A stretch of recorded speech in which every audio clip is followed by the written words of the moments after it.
Mensagem do céu.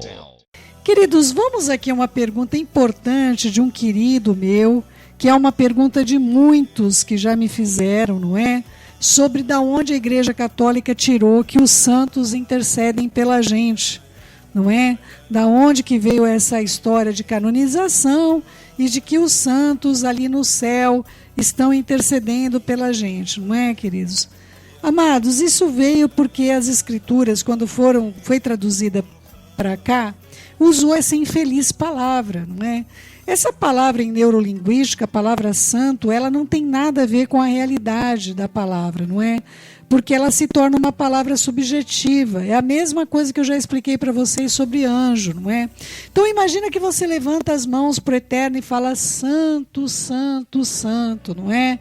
Kadosh, Kadosh, Kadosh em hebraico. Sabe o que isso significa, queridos? Separado, separado, separado. Então essa palavra em português, ela já traz em si uma má conotação, eu já tenho falado sobre isso para vocês. Então alguns espertinhos na tradução aí, colocaram algumas palavras em latim. E essas palavras em latim, igual anjo. Anjo, o que é anjo para você? Não é? Anjo, sempre é subjetivo. Não é? Então aí vai se criar um monte de doutrina, um monte de seita, de religião, não é?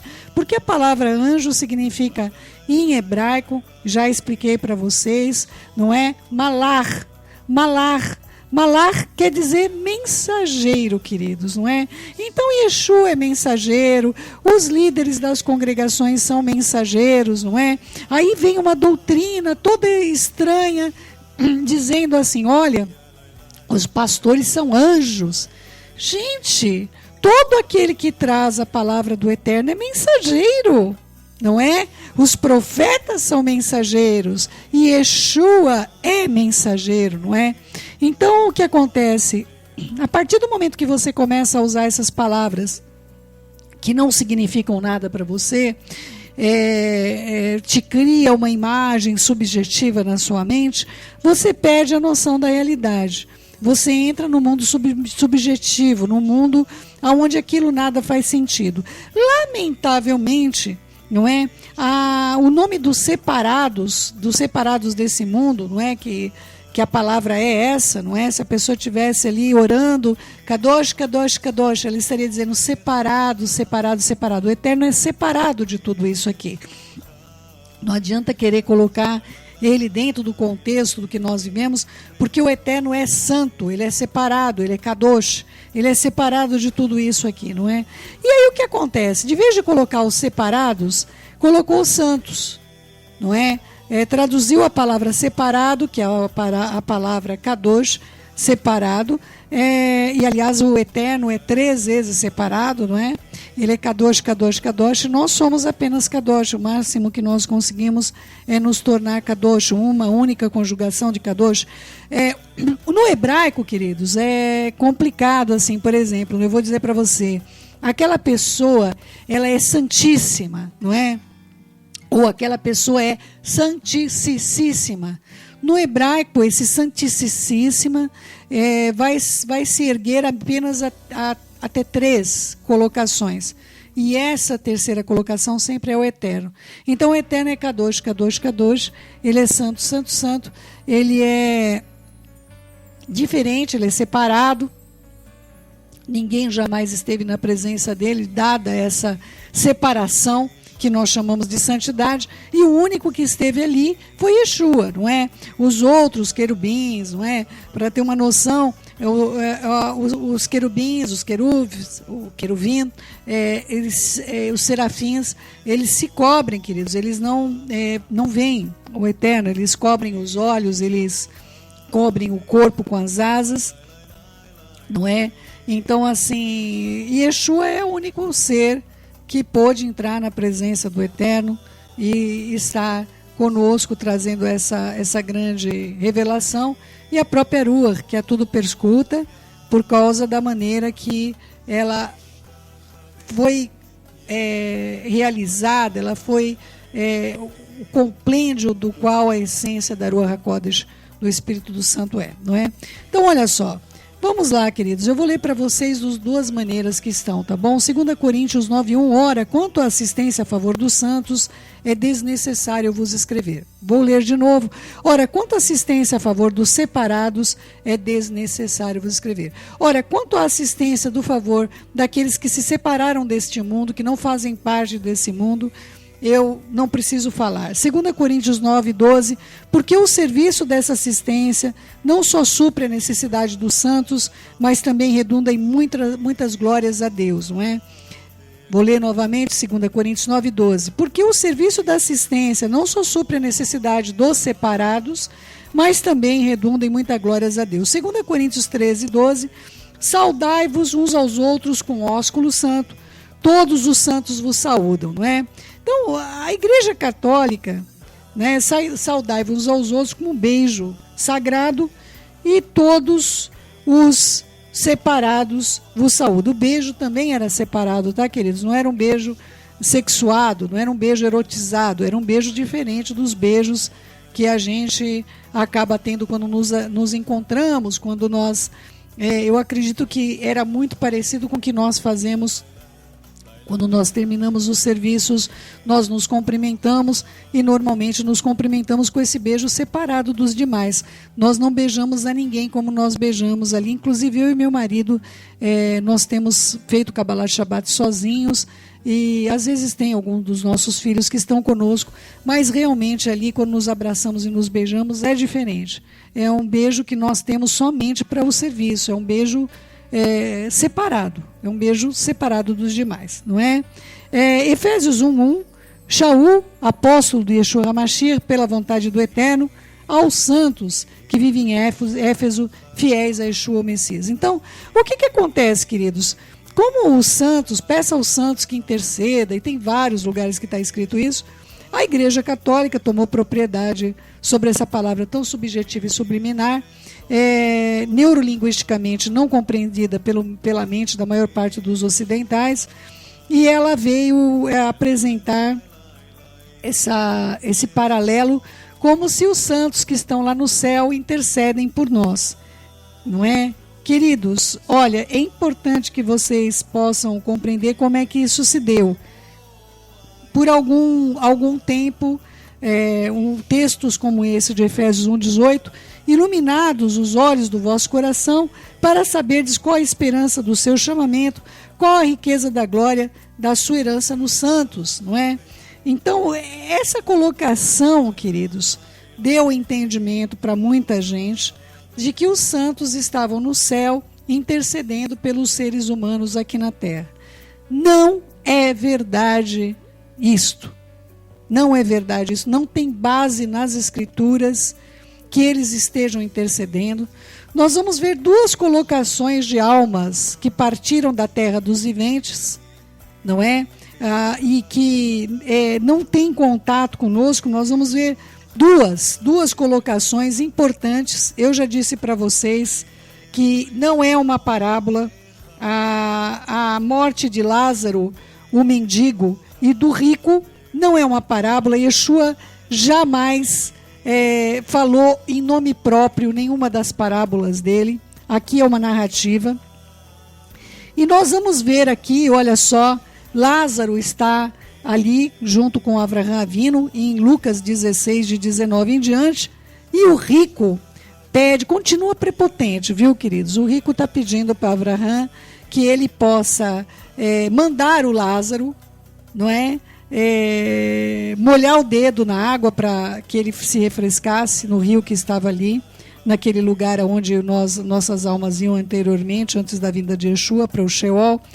E aí, depois, na sequência, ele ainda pede mais uma coisa. Olha, então manda ele lá avisar os meus irmãos para que eles não venham para estar nesse lugar de morte, não é? E então ele responde, Avraham responde, eles têm Moshe, os profetas, que os ouçam, mas ele insistiu, não, pai Abraão, se alguém dentre os mortos for ter com ele, eles vão se arrepender. Então Abraão diz, não, se eles não ouviram Moshe, os profetas não vão se deixar persuadir, ainda que alguém ressuscite dentre os mortos, é verdade, porque Yeshua está ressurreto diante do nosso Pai que está no céu, e ainda assim ninguém ouve, não é? Aliás, grande maioria não ouve.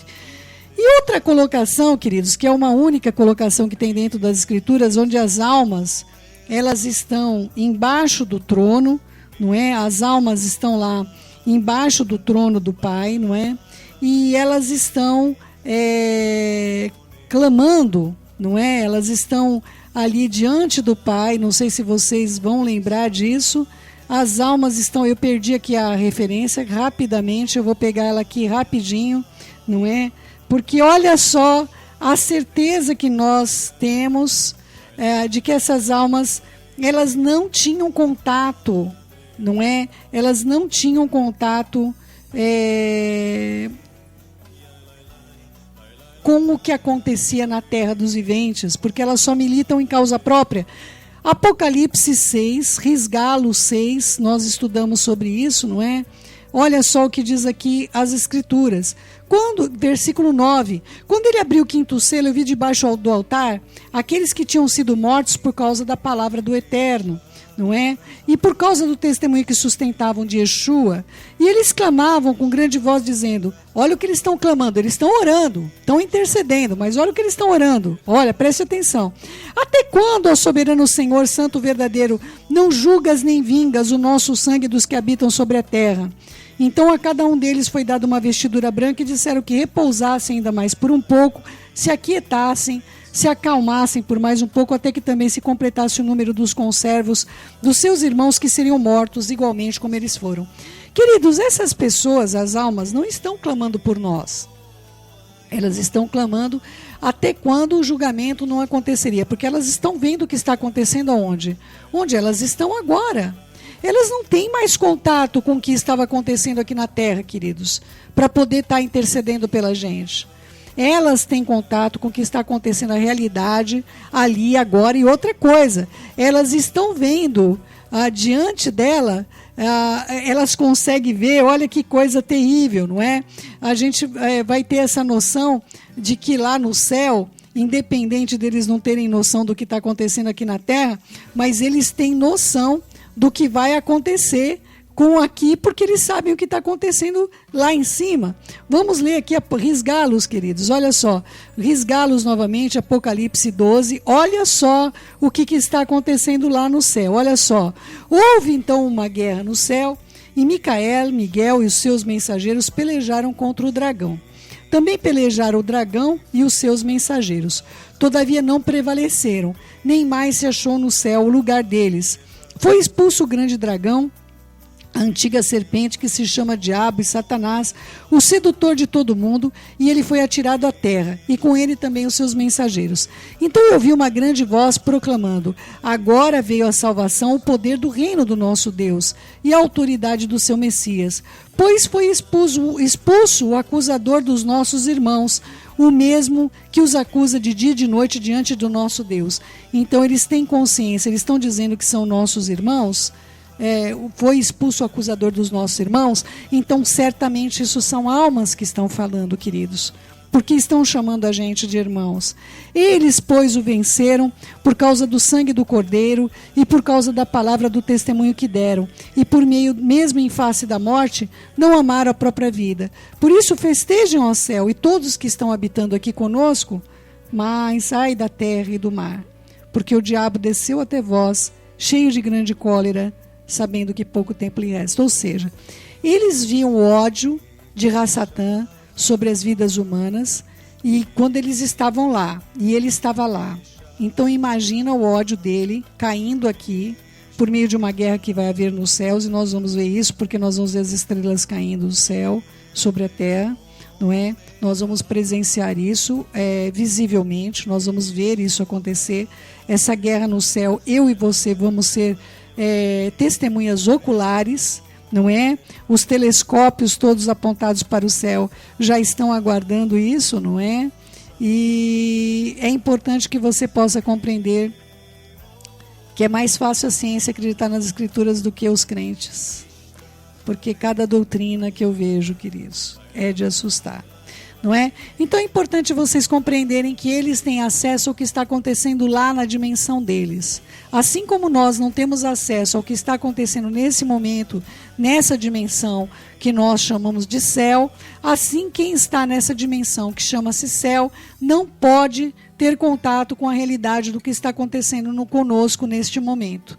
Vocês precisam compreender que eles estão separados. Hoje eles são Kadosh. Eles são separados desse mundo, não é? Eu acredito que eles possam ser até Kadosh. Eles estão separados e separados desse mundo, não é? Então é importante que vocês possam entender que não tem como, nem a Maria, que eles falam, rogai por nós pecadores. De onde que veio essa coisa de Miriam? O nome dela nem é Maria, queridos, não é? Como é que na aparição de Fátima a pessoa não sabe o próprio nome, né? Imagina, a pessoa apareceu lá em Fátima e não fala o próprio nome, né? O nome dela não é Maria, nunca foi, não é? O nome dela é Miriam. E o que acontece com ela é que Yeshua não queria começar os milagres, mas aí Miriam vai até ele e intercede a Yeshua que possa fazer ali que tinha acabado o vinho, não é, queridos? Então, é importante a compreensão que isso que a Igreja Católica iniciou, inclusive eu já vi em vários lugares, peça para a mãe que o filho atende, eu já vi em vários carros dizendo isso. Mas o Eterno nunca buscou que nós tivéssemos intermediários entre nós e eles, e a necessidade de Yeshua como intermediário entre nós e ele se deu por causa da nossa corrupção e tinha de ser alguém sem pecado. Se Miriam, não é, cantou, minha alma espera no Senhor, meu Salvador, se ela precisou de um Salvador, como é que ela pode salvar alguém, queridos? Não é? Se ela mesmo, não é? Olha só, o cântico de Miriam, não é? Vamos ver aqui, vou pegar para vocês rapidinho o que me ocorre agora, né? Olha só o cântico que Miriam vai estar ali cantando, não é? Só um instantinho até eu encontrar, não é? Eu sei que está aqui, não é? Ela diz, minha alma engrandece ao Senhor, meu espírito se alegra em Deus, meu Salvador, né? Não consigo achar, meus amados, que coisa triste, né? Meu Senhor, quando acontece isso é uma maravilha, não é? Que eu procuro o texto e eu não acho. Meu Senhor Salvador, tenha misericórdia da minha alma, não é? Vamos lá, Lucas, é isso? Isso mesmo, deixa eu ver aqui. Então disse Miriam, Lucas 1:46, minha alma engrandece ao Senhor, meu espírito se alegra em Deus, meu Salvador. Se Miriam tinha necessidade de salvar a sua própria alma por meio de alguém, quanto mais nós, queridos, não é? Como é que ela poderia salvar a gente, não é? Então Yeshua, que o nome dele quer dizer exatamente isso, o Eterno salva, não é?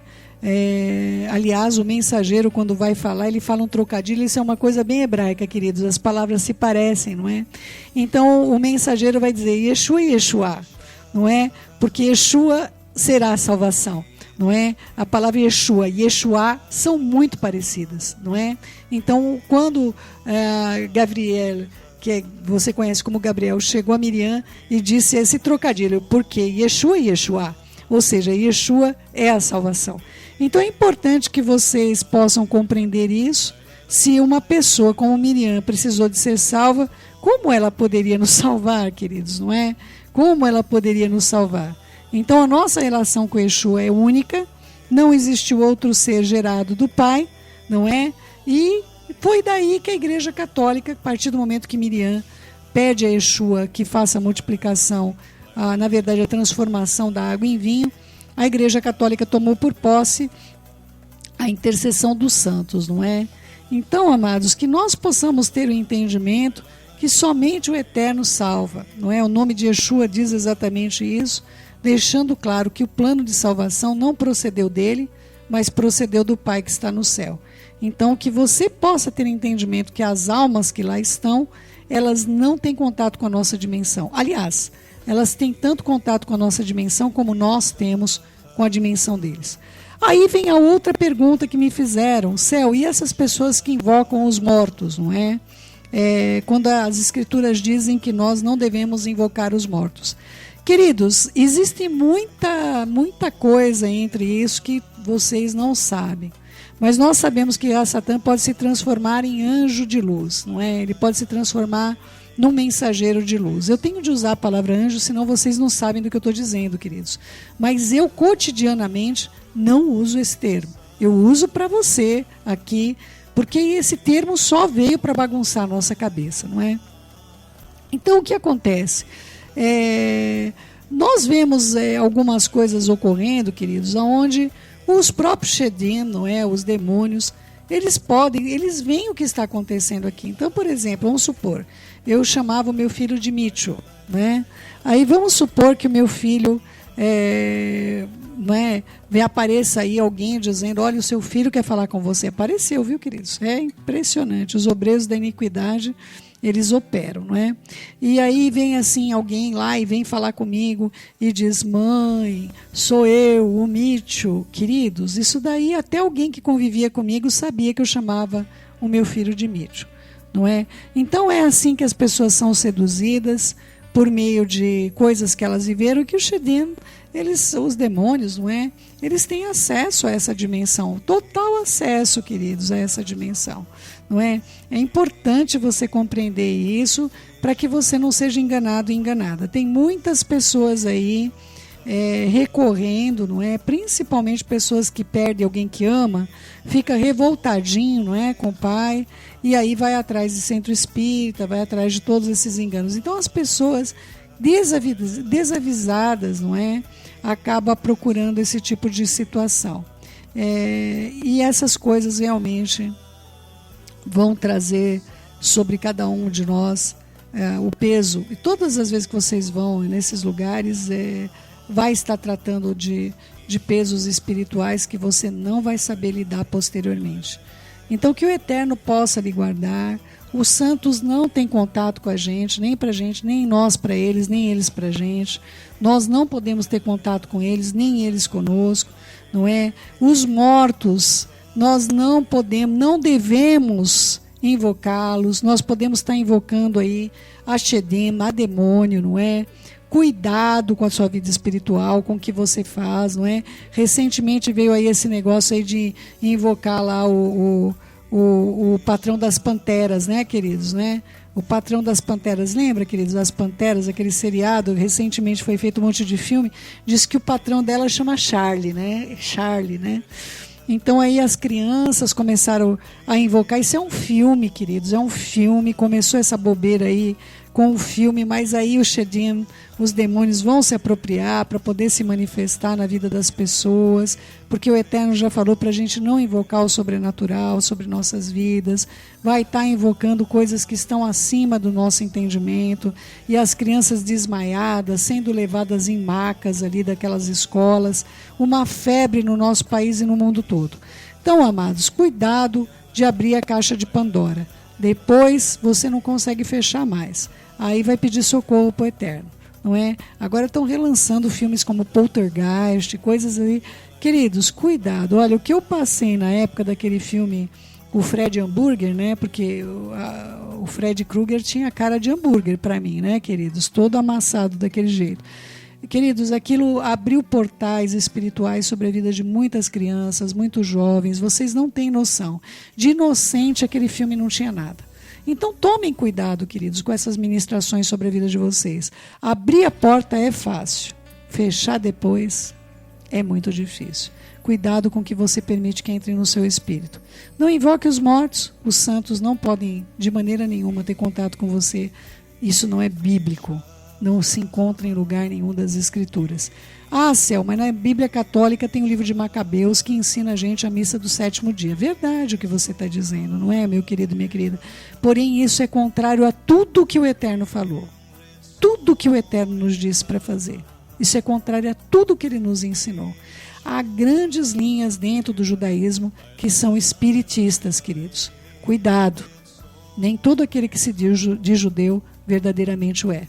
Judeu é aquele que cumpre as leis de Moshe, aqueles mandamentos que o Eterno deu por meio do seu servo. Cuidado, nem todo que se diz judeu, de fato judeu é, mas mentem. Muito cuidado. Que o Eterno te conduza em toda a verdade, em nome de Yeshua HaMashiach. A Ana Sá me passou um texto muito importante também, para a conclusão ali do que nós trouxemos como estudo, bom dia, Aninha, não é? Dizendo ali o texto de 1 Timóteo 2,5, não é? E eu quero lembrar vocês acerca de quantos mediadores nós temos, não é? Nós não temos o Papa também como mediador, não é, queridos? Nós não temos outro mediador, né? 1 Timóteo, não é? 1 Timóteo 2,5, abrindo aqui para vocês e lendo para vocês, que é mais importante. Portanto, há um só Deus. Essa palavra aqui vai aparecer, na verdade, como, para quem acredita na Trindade, queridos, esse texto deveria derrubar qualquer Trindade, tá bom? Eu lamento eu ter de ser tão clara com vocês, não é? Mas o tempo urge, queridos. Não tem como mais a gente continuar acreditando em doutrinas de homens, queridos, não é? Isso daí já destruiu o meu povo, agora está destruindo vocês, pelo amor de Adonai, não é?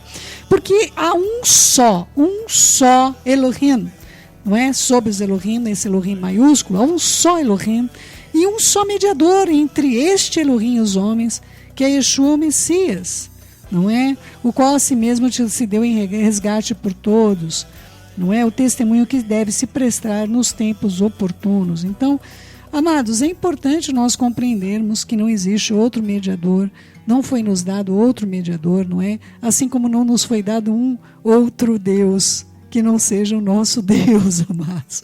Olha, mais claro do que isso, eu não sei como é que eu vou conseguir. Eu sei que vocês ficam tristes comigo. Outro dia me escreveu uma pessoa dizendo: Céu, eu acho que eu estou em pecado se eu fizer isso que você está dizendo, de tão profundo que estava arraigado. Gente, pode estar escrito. Uma pessoa doutrinada, ela vai achar que está pecando, queridos.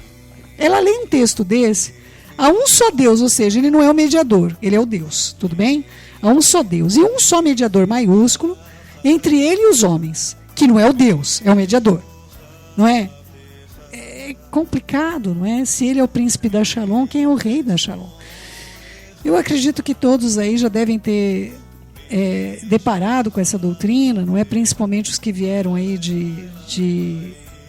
desse contexto aí pra gente, um contexto bastante complexo, doutrinário, e a doutrina ela faz isso mesmo com as pessoas, queridos, ela não deixa ela ver, nem que ela leia, não é? Se há um só Deus e um só mediador, caçarola, como é que pode o mediador ser o Deus, amados? O meu coração